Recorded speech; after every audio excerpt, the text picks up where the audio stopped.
Amigos de Noticias de hoy, muy buenas tardes. En este video hablaremos sobre que Estados Unidos está ante dos enemigos, el externo y el interno, que es más temible aún. No olvides comentar, suscribirte, dejar tu me gusta y compartir el video. Sin más demora, comenzamos. Estados Unidos ante dos enemigos, el externo y el interno, más temible aún.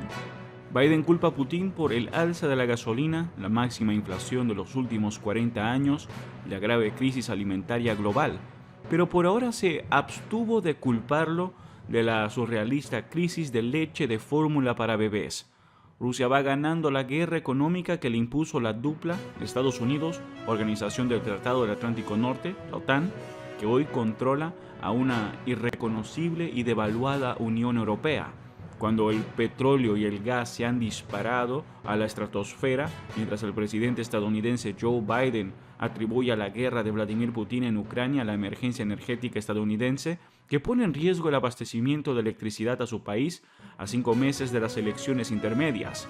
El ataque en forma de bloqueo económico a Rusia, una nación que juega fuerte en la órbita geopolítica, presencia en realidad la primera guerra mundial económica que afecta también a los países que han desatado el ataque, así como el resto del mundo.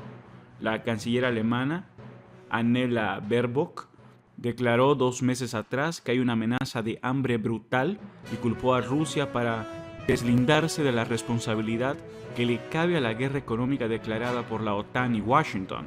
Más allá de las manipuladas versiones sobre la marcha de la guerra en Ucrania, que desvía la atención de la ciudadanía de los reales problemas, el Departamento de Seguridad Nacional de Estados Unidos, el DHS, alertó sobre posibles detonantes de la violencia extremista en el país en los próximos 6 meses, poniendo como causales la inminente decisión de la Suprema Corte sobre el aborto, el aumento de la llegada de migrantes en la frontera con México y las elecciones legislativas intermedias. El DHS llama así la atención sobre la amenaza que supone el extremismo violento doméstico, un cambio respecto de las alertas sobre el terrorismo internacional que fueron una seña de identidad de la agencia tras su creación después de los atentados del 11 de septiembre del 2001.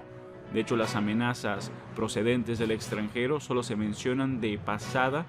en ese boletín, el cual señala que partidarios de la red Al-Qaeda están detrás del enfrentamiento del pasado enero en una sinagoga de Colleyville, en Texas, y menciona que el grupo extremista Estado Islámico llamó a sus partidarios a perpetrar ataques en Estados Unidos para vengar los asesinatos del líder y el portavoz del grupo. El DHS también advirtió que China, Rusia, Irán y otras naciones tratan de fomentar la división en Estados Unidos para debilitar al país y su posición en el mundo. En parte, lo hacen ampliando las teorías de conspiración y los informes falsos que proliferan en la sociedad estadounidense. Pero los estadounidenses no necesitan ayuda externa para fomentar la división incrementada desde el gobierno de Donald Trump. Para el organismo de seguridad, los extremistas internos representan la amenaza más apremiante y potencialmente violenta, como el ataque de un hombre blanco que mató a 10 personas de raza negra en un supermercado de Buffalo, Nueva York, en mayo. Añade el DHS que es probable que aumenten los llamados a la violencia de extremistas autóctonos dirigidos a las instituciones democráticas, candidatos y trabajadores electorales, y destaca que en foros de internet se ha elogiado el tiroteo masivo en la escuela primaria de Uvalde, Texas, y se ha incitado a cometer ataques similares. En un primer momento, Biden temía que una asistencia demasiado directa a Ucrania precipitara una tercera guerra mundial, pero ahora parece tener la convicción de que había sobreestimado la potencia militar rusa. Así, se suma a los republicanos neoconservadores, para quienes toda concesión al expansionismo de Putin equivaldría a pagarle a un caníbal para que nos coma en último lugar.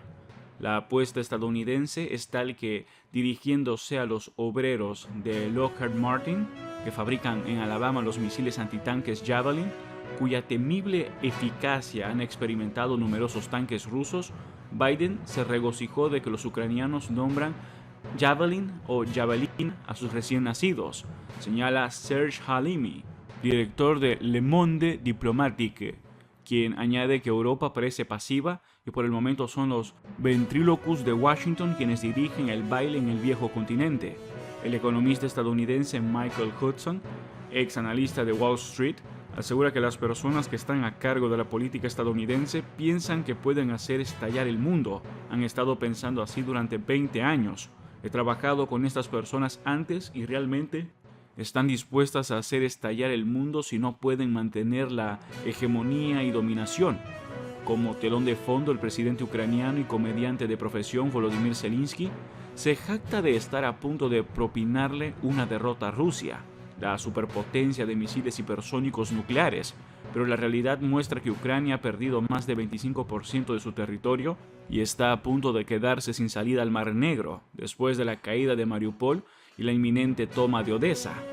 Inflación, desigualdad y amenaza de un desastre ecológico de grandes dimensiones son asuntos que los poderes occidentales tratan demagógicamente, mientras la pandemia y el actual conflicto militar en el este de Europa desnudaron las asimetrías y peligros agudizados en las 3 últimas décadas. La realidad de la guerra híbrida contrasta con la tóxica guerra de propaganda en la que sí ha sido notablemente exitosa la dupla anglosajona de los medios hegemónicos de Estados Unidos y el Reino Unido. Larry Elliott, editor de economía del británico The Guardian, muy cercana al globalista George Soros, reconoce que Rusia está ganando la guerra económica y Vladimir Putin no está dispuesto a retirar a su ejército. En el Reino comenzó la criminalización de las protestas de los grupos ecologistas al promulgarse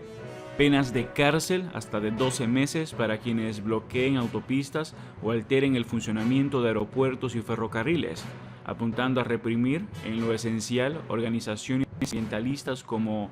Insulate Britain o Extinction Rebellion, que han liberado recientemente acciones disruptivas como bloquear el crucial túnel de Blackwall que comunica la zona sur y norte de las riberas del Támesis. Cabe recordar que el Reino Unido, país que no duda en autoproclamarse campeón de la democracia, aprobó el 20 de abril la extradición a Estados Unidos del periodista Julian Assange por denunciar los crímenes de guerra y la corrupción de Occidente, y a raíz de la invasión rusa a territorios que conforman la actual Ucrania, censuró los portales de noticias rusos RT y Sputnik. Estados Unidos y sus aliados de la OTAN fueron más allá de armar a Ucrania. Declararon una guerra económica que ha encontrado en la dependencia del gas ruso por parte de algunas de las naciones de esta alianza un fuerte limitante a su objetivo de destrozar la economía de ese país convertido en enemigo, pues el bloqueo ha tenido que ser relativizado. En Estados Unidos, Donald Trump abusó de su poder de seguridad nacional al imponer aranceles a las importaciones de acero y aluminio para apoyar a los productores estadounidenses. Ahora Joe Biden invocó la ley de producción de defensa, no usada desde la guerra de Corea, para impulsar la energía verde nacional y transmitió buenas noticias a los desarrolladores de energía solar de Estados Unidos al anunciar que no impondría aranceles durante 2 años a los paneles solares importados. No se ría, la Casa Blanca quiere fabricar paneles solares y bombas de calor para detener a Vladimir Putin, dice The Wall Street Journal. Pero hay problemas con las energías renovables, con la solar, porque 3/4 partes de sus módulos provienen del sudeste asiático, y la eólica, que por su característica intermitente depende de los caprichos climáticos. El casi octogenario Biden también inculpa a Putin del alza irrefrenable de la gasolina, la máxima inflación de los recientes 40 años y despliegue de la grave crisis alimentaria global, pero por ahora se abstuvo de culparlo de la surrealista crisis de alimentos para bebés en Estados Unidos. A juicios de Putin, la impresión desregulada de la masa monetaria por Wall Street fue el primer estadio, uno inmenso, hacia la presente situación desfavorable de alimentos, cuyos precios se dispararon de inmediato. Y eso que Putin ni siquiera abordó la manipulación del cartel alimentario anglosajón. También fustigó las políticas de energía verde de la Unión Europea, que exageraron las capacidades de la energía alternativa, que no puede ser producida en las cantidades requeridas, con la calidad requerida y a precios aceptables, cuando al mismo tiempo empezaron a empequeñecer la importancia de los tipos convencionales de energía, incluyendo sobre todo los hidrocarburos. Los vientos no fueron tan fuertes como esperaron el año pasado, el invierno se retrasó y los precios se dispararon en forma instantánea. Y con el alza de los precios de gas se incrementaron los de los fertilizantes, lo que los estadounidenses empeoraron al imponer sanciones sobre los fertilizantes rusos. Mientras se sigue intoxicando a los ciudadanos con información probélica, Japón y la OTAN acordaron elevar la cooperación militar y los ejercicios conjuntos ante el deterioro del ambiente de seguridad en Europa y Asia causado por la invasión rusa a Ucrania. Asimismo, Corea del Sur y Estados Unidos desplegaron aviones de combate sobre las aguas cercanas a la península coreana en una nueva demostración de fuerza en respuesta a las recientes pruebas de misiles de Corea del Norte. Hoy, el hambre planea sobre los más vulnerables. Y en diciembre próximo, cuando los resultados de la cosecha del segundo semestre muestren los efectos de la guerra y los motines de subsistencia, de hambre, quizás estén extendidos desde Europa y Estados Unidos al resto del globo. Eso es todo por ahora. No olviden comentar y suscribirse. Hasta el próximo video.